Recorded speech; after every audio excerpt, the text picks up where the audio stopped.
Okay, the gentleman from South Carolina, Mr. Norman, is recognized for the equivalent time.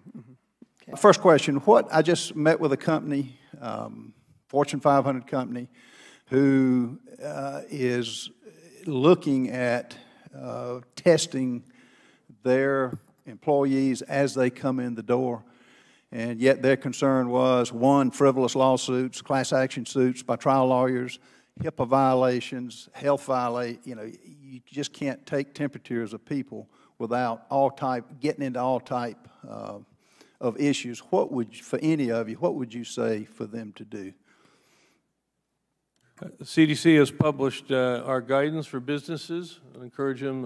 I heard the first day it got over 500,000 downloads. I would like people to really look at that guidance carefully. Secondly, there are complexities, as we already spoke about testing. Probably most importantly, that a number of people could actually have this virus and actually have no symptoms. The other reality is when the test turns positive after you actually are infected is still a scientific question. I can defer to Dr. Fauci. So at this stage, we really would like to see the test provided to those individuals that feel they were exposed in the clinical setting. As we continue to try to expand that, those individuals that obviously are presented with flu-like symptoms in the hospitals. Obviously, we want to see the test used for broader public health surveillance. I think that's the stage we're in, but I'd like to see if Tony wants to add something. No, it is. There are two types of situations. Dr. Redfield described one, which was the classic tried and true CDC-based situation where it's based on the doctor-patient interaction, where a doctor has a patient who wants to get tested for cause. They're sick, they've been exposed, or what have you. That works well.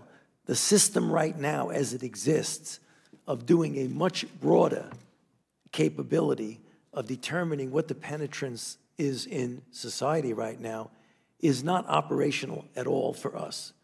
And what the CDC is doing now is that they're taking various cities. They started with 6, and then they're going to expand it, where they're not going to wait for somebody to ask to get tested. They're going to get people who walk into an emergency room or a clinic with an influenza-like illness and test them for coronavirus.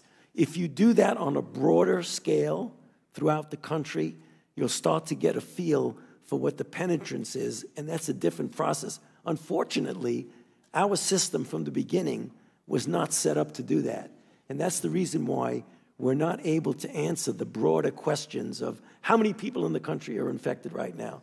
We hope to get there reasonably soon, but we're not there now.